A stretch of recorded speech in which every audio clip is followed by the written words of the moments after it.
Yo, so 11:13, boy oh boy, it was everything I could have predicted it would be and more. So let me take the first 30 seconds of this video to just get all of this out, because if I don't, I'll be sprinkling in, my narcissistic views here and there for the whole video. But anyway, I was right! I predicted the entire outcome for this entire chapter, 3 or 4 chapters ago.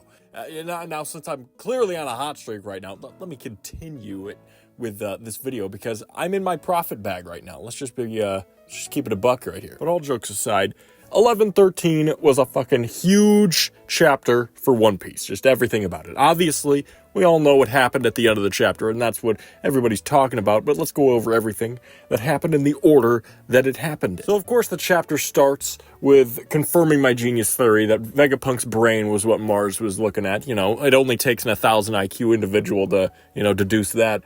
This also raises a lot of questions about what Vegapunk's brain is capable of, and if he's even alive. Mars also asked this to himself. If I had to use my Vegapunk-sized brain to use a theory on this, it takes one to know one, I think he's definitely still alive, technically. Our heart is like the thing that keeps our body alive, obviously. I mean, it keeps our brain working and shit, right? I'm just using straight logic here. Vegapunk has found a way to extract his brain from his body and turning his body into a satellite to his brain that is clearly still working, since we see all of the Vegapunks still up and about. So the real Vegapunk is really not a whole lot different than the other one. So what I'm saying here is his consciousness should still be intact. Obviously, he doesn't have a body anymore, so he can't really communicate what his conscious is thinking, But there should still be a way to translate, his brain waves into a voice or something. I mean, he technically, he can't see, he doesn't have any senses, really. He's just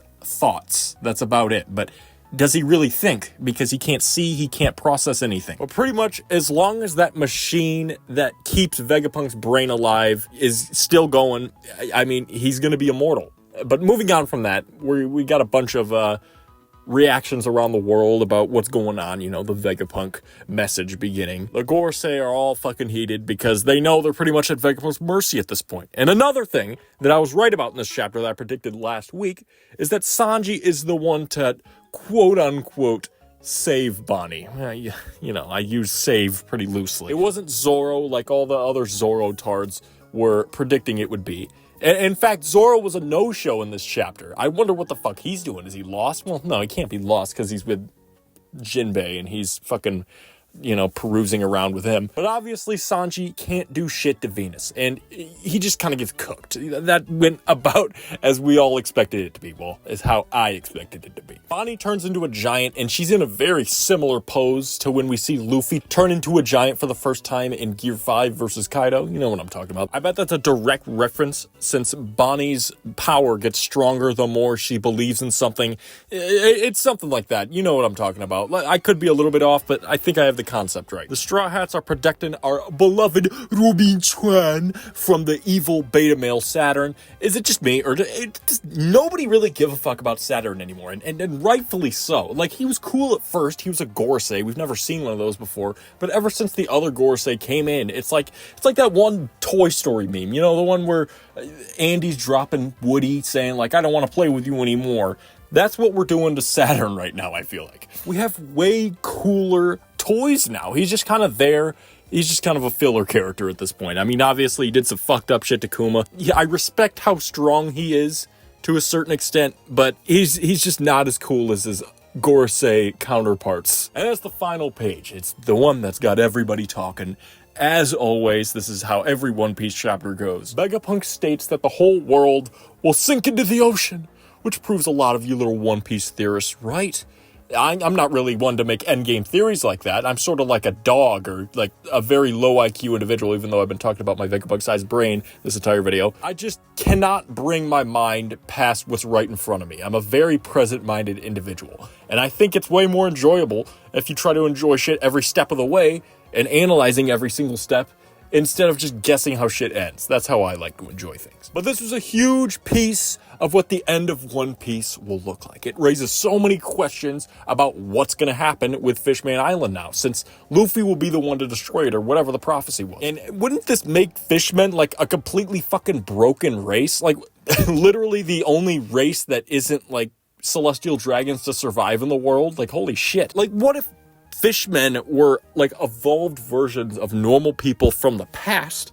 Because maybe this world cleansing thing that they're about to do also happened in the past. That's also probably the reason that the devil fruit users are allergic to water. IMU or something, or somebody like that, some kind of demon, devil, whatever the fuck, could have made them that way, so it keeps them away from whatever has already been sunken down the sea because they're hiding away some weird, crazy shit they're keeping in the closet. But this also explains why the red line is where it is and how high it is. It's because the sea level will fucking rise because everything else is gonna sink down, and the only thing that will remain is the fucking pussy-ass celestial dragons that everybody loves so much. Well, I guess, and the fishmen. They'll also exist, but we don't got to talk about that. They're the guys in the basement. Oh yeah, and I forgot all of the people who live in the sky, the Skypeans, those weird balloon type of islands. Also, what does this mean for Yarouge? Is this where he comes in? Because he's a fucking Skypean, or a sky person. I forgot what he exactly is, but he would survive something like this as well. I'm assuming that they're going to be doing this because of the Mother Flame, since the reason that Mars didn't destroy all of Egghead was because they wanted to be able to replicate the Mother Flame.